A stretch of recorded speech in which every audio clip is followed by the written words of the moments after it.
Good morning, everyone. I'm Kahlil Byrd, KB, and welcome to this Courage Action Update call on Ukraine. Today, we'll talk through current progress on peace negotiations between the United States, Russia, and Ukrainian leadership, also the state of Ukraine's current military capabilities, and rebuilding the country after the war is over. We're privileged to have Representative Brian Fitzpatrick of Pennsylvania 1 and Representative Don Bacon of Nebraska 2 here today. We'll hear their thoughts on the whole situation in a moment. Courage Action is a 501c4 nonpartisan organization that is identifying and supporting elected and civic leaders who demonstrate courage during this pivotal moment for our nation. Along with several committed Americans, we created Courage Action to support the kind of people we'll hear from today, especially as we hit societal red lines for American democracy. Today's invited guests, two extraordinary members of Congress, Representative Brian Fitzpatrick of Pennsylvania's 1st District. He is a former FBI special agent and federal prosecutor. He holds a key leadership role on the House Permanent Select Committee on Intelligence and has spent years in the region, now and before he was first elected to the House in 2018. Representative Don Bacon from Nebraska's 2nd District served 30 years active duty in the Air Force and retired as a brigadier general. He has numerous deployments to the Middle East and specialized in electronic warfare and intelligence. He was elected to the House in 2016 and currently serves on the House Armed Services Committee. I've had the opportunity to travel with both congressmen to Ukraine, most recently with Congressman Fitzpatrick, where we met Ukrainian warfighters on the front lines, and he had a one-on-one meeting with President Zelensky. I want to emphasize that this meeting is on the record and open to members of the press. I encourage everyone, press or not, to begin populating questions in the chat. We'll turn to those questions after brief remarks from our guests. First, Brian Fitzpatrick, Congressman, let's start with you. I'd love for you to just give us a perspective on where Ukraine is, where the negotiations stands now, and the dangers and opportunities for U.S. interests.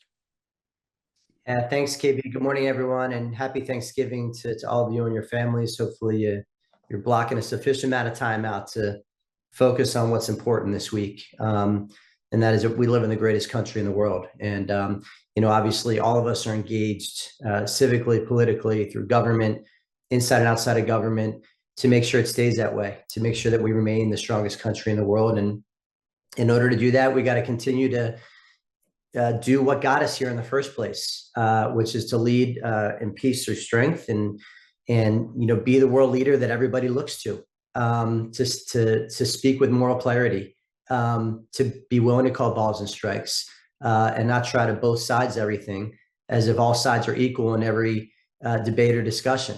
With respect to Ukraine, obviously, you all know what my passion is on this issue because I haven't just visited there, I lived there.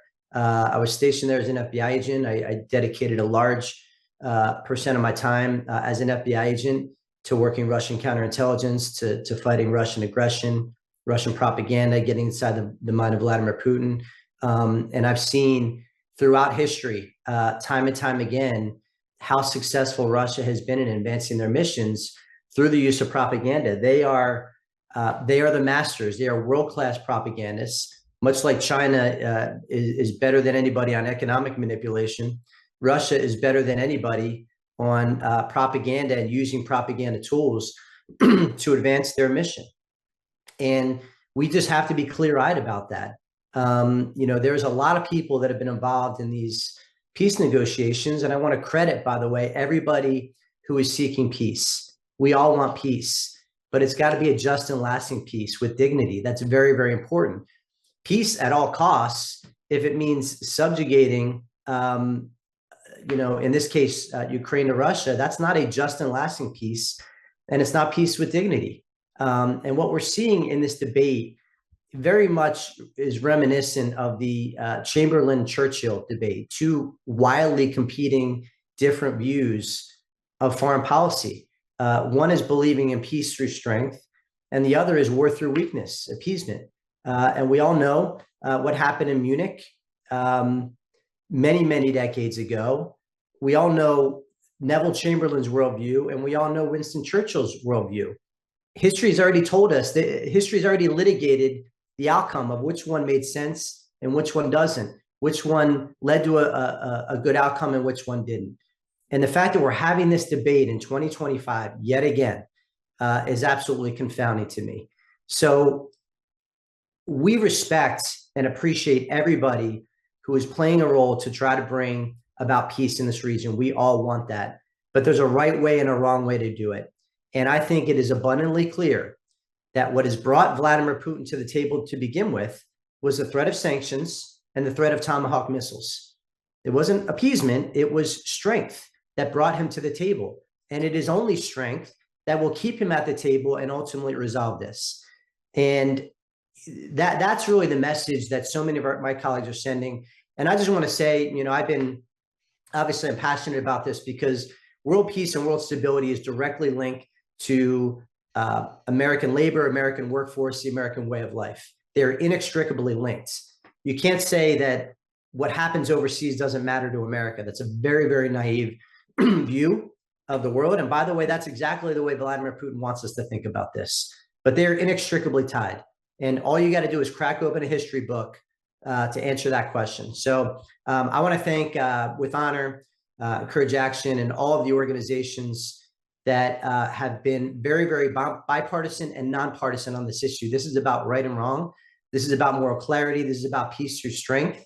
And this is about defending democracies against dictatorships. This is an existential threat that always has existed from the very beginnings of this planet and always will exist. This is an ongoing struggle, and we always have to stand unequivocally and unapologetically on the side of freedom-loving democracies and opposing dictatorships that want to subjugate their viewpoint and oppress free speech, freedom of expression, freedom of the press, freedom of religion. All the freedoms that we know and love hold so dear is because we have beaten dictators every time they try to advance their mission across the globe. So thank you all, and I yield back. Thank you very much. And I appreciate using the House rules to be able to keep this conversation on focus. So to you, Congressman Bacon, Don, so you had a very strong reaction to the 28-point plan when you first read it. And one of the things and phenomenon that we're experiencing is the difference between what's actually happening on the ground and the kind of propaganda that is starting to seep into the mainstream media, which almost feels like Russian talking points. Can you just give us a flavor of where the negotiation is, your reaction to the points at this point, and how we can guard against the challenge of the message war that's being waged around Ukraine right now? Well, thank you, KB. And I really agree with Brian, my friend, on everything he said. I was a 30-year Air Force guy. I really started out in the Air Force as an intelligence officer and focused strictly on the Soviet Union at the time. And I've been studying Russia ever since, even in my bachelor's degrees and my master's degrees, it's been focused on Russia. And there's no doubt that the Russian leadership, they want their neighboring countries to be vassal states to them. And that's to include Ukraine. They want Ukraine to be a little Russia, almost a verbatim quote what they call the Ukrainians. And they want them to be a vassal state. And they are very fearful of Ukraine being a democracy, free market, rule of law country, because that would show that a contrast to what Russia's not doing. And so that's what this war is about. They want to dominate Ukraine. Now, what we've seen in this negotiations over the last week was largely a Russian written framework up front. I'm not sure how the administration, I would primarily blame the Witkoff and maybe the vice president on this, for basically taking a handwritten or a written document from Russia and making it the going in proposition. And then the Russians were using this stuff and leaking discussions and everything, undermining the administration and all this to help create a divide with our European allies and Ukraine. And it was really, and I think Brian said it, it's like peace at all cost mindset on our side. And that can't be. We can't be a peace at all costs. We got to stand on principles and have a just peace, as Brian said. But when I looked at that 28-point peace plan on Thursday, I was sick to my stomach. When you're telling Ukraine they have to give up more territory, they can't be part of NATO, they can't have foreign troops on their soil, they have to reduce the size of their military, and on and on. It was a recipe for Russian domination of Ukraine for decades to come, and would have been an avenue for Russia to renew its invasion at any time, and Ukraine would have been defenseless. It really was a 1938 Sudetenland type document that we saw, and I was enraged. I know Brian was, and many of us were. Now, thankfully, I think Secretary Rubio got involved. Now he's been taken back out, by the way. That should concern us, but did get involved over the weekend. He worked with the Europeans, and I think they got a 19-point plan that's much better. And there's some promise there. But what we went through was on Thursday was reprehensible in my view. What we want, and I'm going to back up Brian here, we want an independent, sovereign Ukraine that's allowed to make its own choices in life. And I believe, and Congressman McCall said this yesterday or the day before, if Ukraine has to give up any land, it has to come with like Article 5 security, agreements with NATO and the United States, because that is the only way to stop Russia from doing this again. And I think that that's the end state of any kind of agreement. There has to be security guarantees with NATO and the United States for Ukraine when this is all said and done. Now, Russia's not going to agree to it, which means we're going to have to go back and ensure that Ukraine's getting the weapons they need and the sanctions. And that's why Brian and I are working together on this discharge petition, because the House and the Senate have to take the lead here and inject itself into the administration. Otherwise, we're going to continue to see what we saw last Thursday, I believe. So Congress needs to be more active and firm and pushing the administration to do the right thing. Thank you. So one of the things that we've been hearing is that the Ukrainian army is faltering at this point, and that there is an obvious reality to giving Russia land that they haven't even acquired at this point. You both have been on the ground, you both are constantly in communication, and you see the intelligence from both sides. What is the actual state of the Ukrainian military at this point? How do things look? And I would juxtapose that against the state of the Russian economy, which people say is not in a strong place relative to the summer. And it's kind of a who's winning at this point. I think it's more of a stalemate right now. I think there's a lot of things that are in Ukraine's favor, going after the Russian energy grid and their POL facilities, their oil production. I think it's been very effective. The Russians are losing 1,000 people a day on average. Think about that. They've lost over roughly 1.1 million Russian troops since they started this war. I do think Ukraine, though, is also stretched thin. They have a 4-to-1 disadvantage in manpower. And there is fatigue. I see it in their eyes when you're there. They've been at war nonstop since 2022. But I think Ukraine has the advantage because they're fighting for their lives. They're fighting for their freedom.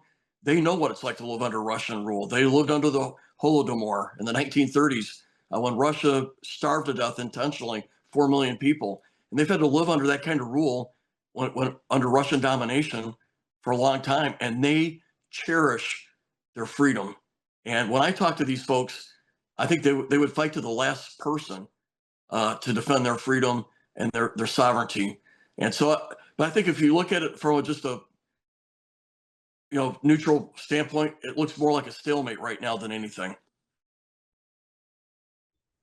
Yeah, just the unclassified reporting. As Don mentioned, if Russia were in good shape, they wouldn't have to recruit foreign fighters, including the North Koreans that have absolutely no clue what they're doing, by the way. If they weren't having challenges. So this has been a war that Russia was supposed to solve and win in weeks, if not days. And here we are. The invasion was on February 24th of 2022. Here we are about to enter 2026, and they still have not made a whole lot of additional progress. So what does that tell you about the state of the Russian military, right? Of course, is the Ukrainian military, being tested? Of course they are, but look what they've accomplished. And I think that really just kind of proves the point, right? The Russian military morale is terrible because they don't believe in the cause. They're fighting for they have mercenaries and conscripts, right? These are people that are either fighting for their freedom to get out of jail, or they're fighting for money to get sent back home. The Ukrainians are fighting for freedom because they believe in the cause and they love their country. And that's a huge differential on the battlefield. But of course, both sides are worn down, which is exactly why we have to end this war. But it has to end with an acknowledgement that Russia invaded Ukraine. Russia was not provoked to invade Ukraine. Ukraine is a freedom-loving democracy with a legitimately elected president. Russia does not have a legitimately elected president, which is, I mean, I kind of like am dumbfounded when I see demands from Russia that Ukraine hold an election. Of course they should hold an election. How about Russia holds an election within 100 days too, that is monitored by international monitors, right? Why don't we do both? Why is everything a one-way street? Why is Ukraine giving up territory to Russia and Russia's not giving up territory to Ukraine? Why is Ukraine limiting and capping the size of their military when Russia is not doing the same? Which is, to Don's point, why this 28-point plan was so patently absurd on its face. It was utterly absurd that it was even in the conversation. Absurd that it was in the conversation. And I completely agree with Don. You know, on a lot of matters, you know, you like to give Article 1 discretion to do their job. You know, Don and I did that with the previous administration. We do it with this administration. But when things cross a certain Rubicon, and we have crossed that Rubicon with the release of that plan that's even being mildly entertained as serious, that is a crossing of a Rubicon where Congress now fully and wholly needs to inject itself in this debate. And that's what we're going to do. I can promise you the day we get back on Monday, you are going to see a large tranche of members in the House and the Senate, Democrat and Republican, that are waiting online to start to take action here, because that plan, that 28-point plan, was utterly ridiculous, should be nowhere in the conversation, nowhere. That's Munich agreement all over again. And we're not going down that path. We've learned the lessons of history. We're not doing that again. So Brian, your take. If I go ahead, please.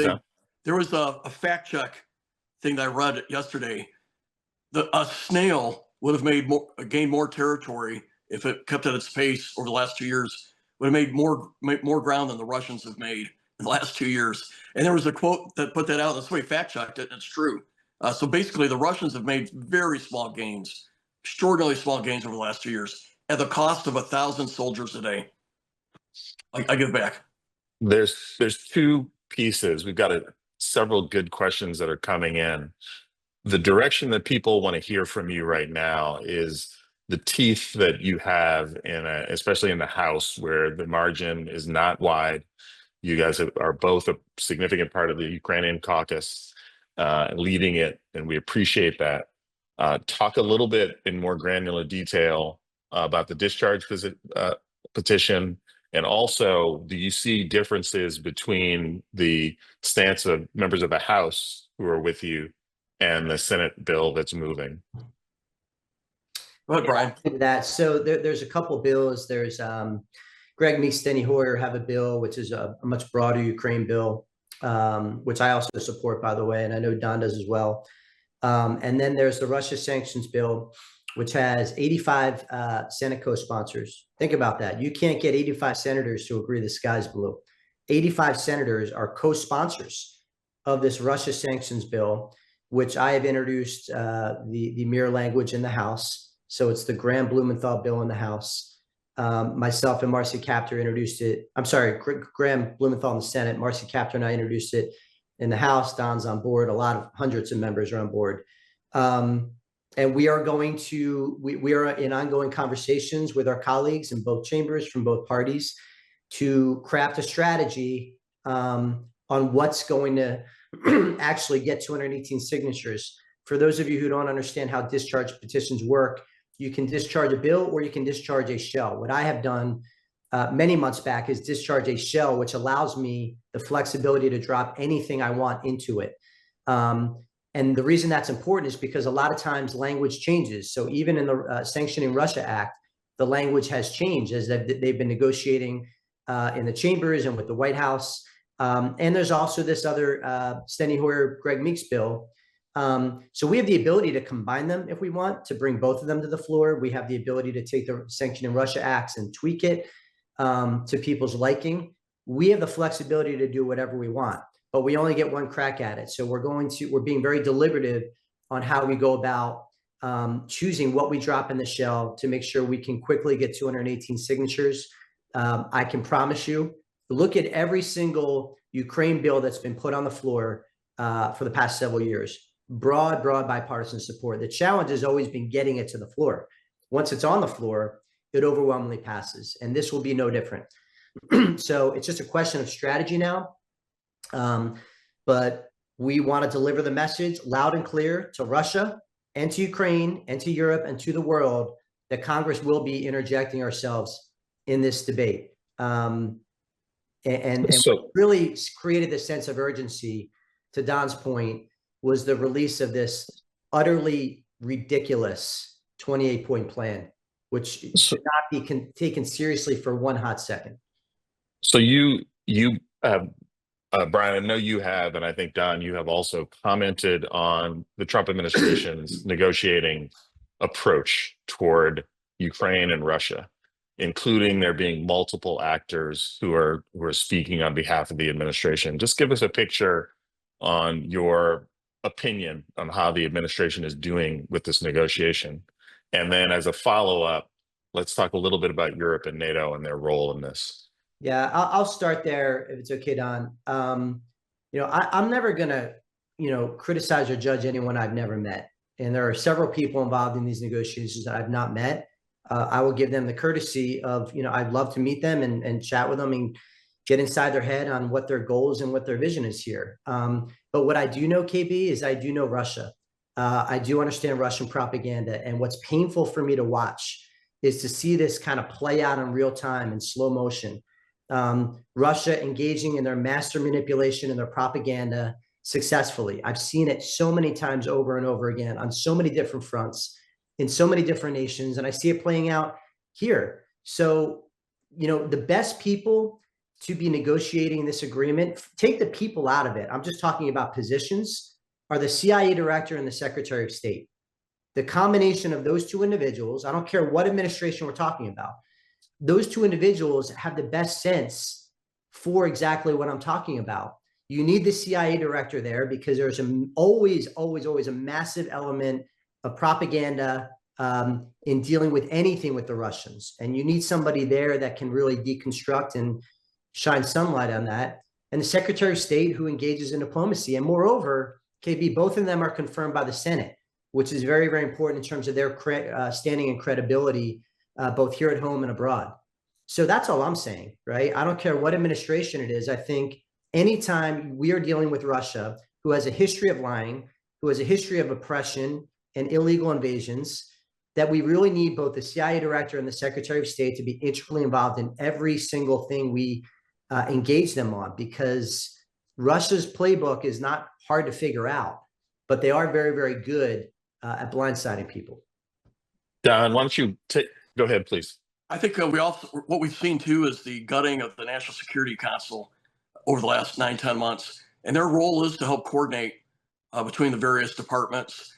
And the fact that they've been cut out and now dual-hatted with Secretary Rubio, I think we see some of the impacts here because Secretary of State Rubio has been cut out of some of these negotiations. He was left out of initially on Thursday with that initial delivery. He injected himself Sunday and Monday. I think he had a positive impact. And then you're seeing that the White House is sending now the Secretary of the Army and Witkoff to do personal diplomacy and not the Secretary of State. And the whole time, the CIA director, to Brian Fitzpatrick's point here, he's not been involved and left out. If a stronger National Security Council is supposed to coordinate and ensure everybody's talking on the same sheet of music, then the left hand's not surprising the right hand. So I see some impacts there. And also, KB, to your point, there's 3 or 4 different people operating here, and people have some different agendas, it appears to me.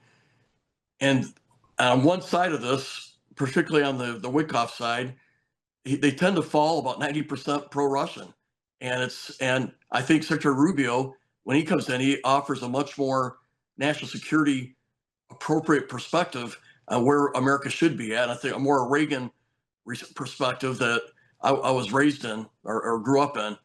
So you're right. There's like multiple parties grappling for control of this, and it looks terrible on our country. We should have a more unified approach, and you shouldn't try to sneak through an agreement that the Secretary of State has not seen. As we come in for a landing, I'm just going to do a little bit of a quick fire here. One, talk a little bit about the Russian assets that are sitting in, I think, Europe, $200 or $300 billion, which could be deployed, and then talk about the role that Congress and your roles in the House, on the Intelligence Committee and the Armed Services Committee, that you can have in monitoring a post-war Ukraine. Well, there are about $300 billion in assets. I think Russia should be forced to forfeit that and help rebuild Ukraine with those assets. There's got to be a price to pay for Putin and what he did, and to Russia itself. And I am on the Armed Services Committee. I'm an advocate for assuring Ukraine gets long-range precision weapons, air defense capabilities, and I'm going to Monday first thing I'm going to sign that discharge petition of Brian's, because we need tough sanctions on Russia, and this is the only way to actually get a fair deal. Russia's not going to agree to a sovereign Ukraine. They're going to hope to weaken Ukraine to a point, and they're going to try to have U.S. on their side doing it, where they can just make Ukraine a vassal state, and it's unacceptable.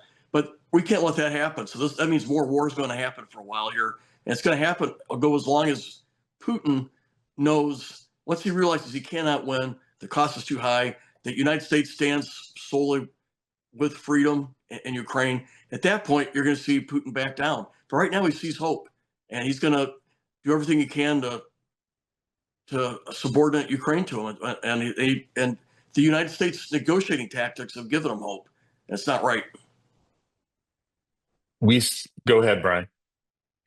Yeah, we all saw what happened with Neville Chamberlain, and we all saw what happened with Winston Churchill. Churchill succeeded Chamberlain, wildly different approaches, and we've seen what verdict that delivers.